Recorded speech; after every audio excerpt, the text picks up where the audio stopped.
10 प्रचेताओं ने, पृथु ने गुरु की जो शरण लिए उनसे ही उनका काम बन गया। और चौथे स्कंद धर्म अर्थ काम और मोक्ष चारों की कथा दी। अब समर्थ रामदास के एक शिष्य, कई शिष्य थे, तो अब क्या हुआ कि समर्थ रामदास जी को काशी वेदांतिक पंडित, काशी तांत्रिक पंडित ने 4 सवाल लिखकर गए। संत रूपी सूर्य को कौन ढक सकता है, और कलंकित जीवन को सुंदर बनाने के लिए क्या है उपाय। यमराज यमदूतों से कौन बचा सकते हैं, और भाग्य की लकीर को कौन बदल सकते हैं। 4 प्रश्न भिजवाए थे। तो 2 प्रश्नों का उत्तर तो दे दिए कि सूर्य रूपी संत को निंदा रूपी बादल कुछ समय के लिए ढक देते हैं, हमेशा नहीं ढक पाते, और जब सूर्य चमकते हैं ना तो उसका प्रभाव भी कुछ अद्भुत होता है। अब मीठा मीठा खा रहे हैं तो थोड़ा उतना आनंद नहीं आएगा, थोड़ा सा नमकीन ले लिया और फिर खाएंगे ना तो और आनंद आता है। तो इसीलिए कहा गया कि संतों की, निर्दोष संतों की अगर निंदा होती है कुछ समय के लिए तो लगेगा थोड़ा उनका अपमान हो रहा है, निंदा हो रही है, उसके बाद जितनी निंदा हुई है उससे कई गुना ज्यादा उनकी महाजय जयकार हुआ। दूसरा प्रश्न का उत्तर उन्होंने दिया कि कलंकित जीवन को प्रायश्चित, जो भूल हो गई है उसका पश्चाताप करें, दोबारा ना हो उसका संकल्प लें, तो कलंकित जीवन को प्रायश्चित निर्मल शुद्ध बनाता। तीसरे और चौथे प्रश्न का उत्तर तांत्रिक काशी पंडित को कहा कि ये तो थ्योरी में आप समझ गए, ये दोनों प्रश्नों का उत्तर मैं आपको प्रैक्टिकल दिखाऊंगा। तांत्रिक बड़े दुश्मनी रखते थे उनके साथ। कहा उनके शिष्य को, समर्थ रामदास जी ने कहा बेटा जाओ, इधर उधर नहीं, तांत्रिक काशी पंडित के सामने ही भीख मांगना। बोले मैं समर्थ रामदास का शिष्य हूं, है कोई जो मेरे को भीख दे, भिक्षा दे, ऐसे ही बोलना बेटा जा। गुरु आज्ञा पाकर बालक समर्थ रामदास जी के शिष्य गए और कहा मैं समर्थ रामदास जी का शिष्य हूं और भिक्षा के लिए आया हूं, कोई है जो मुझे भिक्षा दे। तांत्रिक तो ऐसे ही विरोध करता ही था, समर्थ रामदास जी का अंदर ही अंदर जलता था। मौका मिल गई, इसने कहा ऊंची आवाज में, तेरे को मैं भिक्षा में मृत्यु देता हूं, कल के सूर्य को तू नहीं देख पाएगा। एक काशी तांत्रिक का वचन है, वादा है, दावा है,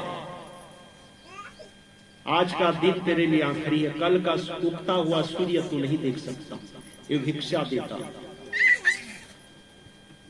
आ गए वापिस, समर्थ रामदास जी को सारी बात कहा सुनाई।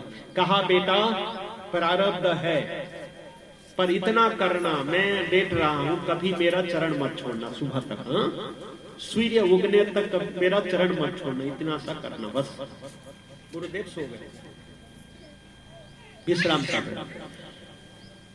गुरु का वचन मानकर पैर पकड़ लिया, चरण को पकड़े हुए। बोलो सदगुरुदेव भगवान की।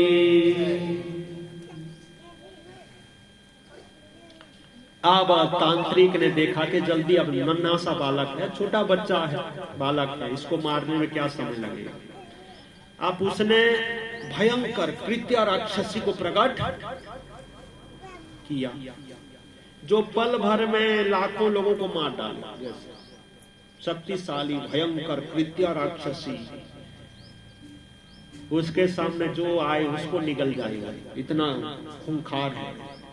कहा कि जाओ, समर्थ रामदास जी के जो शिष्य है उसको मैं भिक्षा दिया हूं कि उगता हुआ सूर्य ना देख पाए। कृत्या राक्षसी ने कहा चिंता मत करो, पल भर की बात है। तो एकदम कृत्या राक्षसी गई। अब गुरुदेव के पास इतना ब्रह्म तेज और गुरु का आज्ञा, कहते हैं ना, जो गुरुदेव की आज्ञा में रहते हैं तीनों लोक में उनको कहीं डर नहीं है, और तीनों लोकों में ऐसी कोई चीज नहीं है जो उसको नहीं मिल सकती। सभी बोले जय गुरुदेव, सीताराम, राधे कृष्ण। आप क्या हुआ, गुरु देव विश्राम कर रहे हैं और शिष्य चरण को पकड़े, गुरु के चरण पकड़े। सारे तीर्थ धाम आपके चरणों में, हे गुरुदेव प्रणाम आपके चरणों में। महिमा भारी है, गुरु के चरण पकड़े हुए हैं, प्रणाम कर रहे हैं गुरुदेव को। कृत्या राक्षसी अपनी सारी शक्ति, सारे दम लगा दिए नजदीक आने के लिए, पर नजदीक आ ही नहीं पाई। सोचा कि मैं क्या करूं, ये तो नन्हा बालक पर लग रहा है, तो कोई देवी शक्ति है, नजदीक जा ही नहीं पा रहा।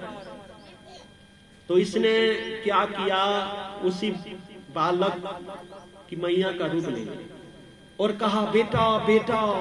बालक ने देखा, माँ आप यहीं पर रात को कैसे आ गए? बोले आ बेटा गले लग जा, तुझे गले लगाने के लिए कहां से मैं भागती हुई आई हूं, आ जल्दी बेटा मुझे गले लगा ले। अब छोड़कर जाने ही वाला था, गुरुदेव की बात याद आ गई, आज्ञा। कहा कि नहीं माँ, मेरे गुरुदेव बोले हैं कि मेरे चरण मत छोड़ना, आप ही पास में आ जाइए माँ और मुझे गले लगा लीजिए। अब कृत्या राक्षसी ने कहा कि पर पुरुष के पास मैं कैसे जाऊं, तू ही आ जा इधर। तो ये बालक ने कहा आप मेरी मां हो ही नहीं सकती। क्यों? कि सदगुरु भगवान को पर पुरुष कहते हुए तो परम पुरुष हैं, सभी के माता पिता भाग्य विधाता हैं, ये पर पुरुष नहीं, आप मेरी मां नहीं है। अब कृत्या ने देखा ये तो पूरा पहचान गया, अब क्या करो। कृत्या राक्षसी सारे जोर लगा, जो उसमें शक्तियां हैं, तांत्रिक ने उसके पास जो भी शक्तियां थी, सामर्थ्य था, सब कुछ उपयोग किया, पर फिर भी मार नहीं पाया। सूर्य उग गया और समर्थ रामदास जी ने कहा बेटा उगता हुआ सूर्य को देख ले। उगता हुआ सूर्य को देखकर शिष्य ने प्रणाम किया। अब काशी पंडित तांत्रिक को समर्थ रामदास जी ने कहा आप ही का प्रश्न है, दोनों उत्तर है। आप बोले थे कि यमराज यमदूतों से, यमराज से कौन बचा सकते हैं, और भाल की लकीर को कौन बदल सकते हैं। तो यही आपका प्रश्न का उत्तर है। आप का जो संकल्प था उससे यमदूत और यमराज भी फेल हो गए, मेरे शिष्य को ले नहीं पाए। और आप तो भिक्षा में दे ही दिए थे, लकीर बदल दिए थे कि भिक्षा में मृत्यु दे दिए थे। तो वो सदगुरु होते हैं, सदगुरुदेव भाग के लकीर को भी बदल सकते हैं और यमराज यमदूतों के चुंगल से भी बचा सकते हैं। कब?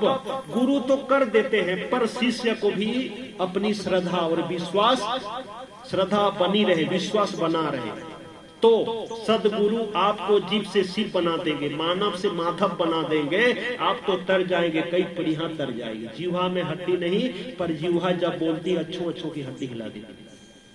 जीवा की चोट जल्दी ठीक होती है, पर जीवा के द्वारा दी गई चोट जल्दी ठीक नहीं होती है कि नहीं। कड़वे टैबलेट को निगल जाते हैं, चबाते नहीं। क्यों? बोले चबाएं तो कड़वाहट बनी रहेगी। लोग बीपी, शुगर, डायबिटीज के इतने चेकअप कराते रहते हैं, भगवान 50 रुपया तो लेते, कहा होते एक बार चेक करा लो कितना है, नॉर्मल है कि कैसे है दिखाओ। इतने बार चेक कराते हैं, काश जीवा में कितनी कड़वाहट है ये चेक करते कराते और इसी में सुधार लाते ना, तो घर घर में राम राज्य आ जाता। 2 दिन का जीवन, जिस परिवार में सभी मिलजुल कर रहते हैं वो घर ही वैकुंठ है। भले खाने को कुछ ना हो, पर एक दूसरे के प्रति भाव है ना, 5 उंगली अगर झगड़े अब खा तक नहीं पाएगा, मिलजुल कर रहती है तभी जाकर बाकी कुछ कर सकते हैं। इसीलिए 2 दिन का जीवन, मरने के बाद कुछ धन दौलत लेकर जाना नहीं है। सभी बड़े भाव से घर में रहिए, पानी में शक्कर के नहीं, मिलजुल कर रहिए। सासू बहू को देखे और बहू सासू को देखे तो नाक ऊंची करे एकदम, लेकिन नहीं, सासू बहू माँ बेटी के नहीं रहे। इतना सासू अपनी बहू को प्यार करे कि बहू मैके के सारे फोन नंबर ही भूल जाए, है कि नहीं है? और ऐसा नहीं कि फोन घुमाने को बोले देख तो मोर सांस और श्वास लेने में भी मना करत है, जैसे नाक में दम करे, थोड़ा फोन लगा तो मोर पापा बता था करना, ऐसा ना। इतने झगड़ते हैं कि सोचना पड़ता है। दूल्हा दुल्हन के तो गुण मिलाना चाहिए, सोचना पड़ता है कि उसके पहले सासू और बहू का गुण मिलाना चाहिए, देवरानी और जेठरानी का गुण मिल रहे तो आगे बात बढ़ाओ, इधर से ही गड़बड़ी होती है।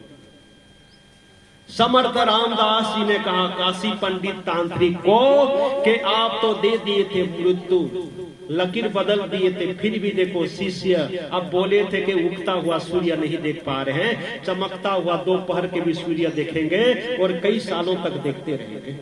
तो समर्थ सदगुरु मिल जाए तो भाग्य की लकीर यूं ही बदलती है ना। कई बोलते भी हैं कि थोड़ा भाग बताओ मेरा, ऐसे मतलब यहाँ नहीं, यहाँ है, ऐसा नहीं बोल रहा हूँ, पहले की बात।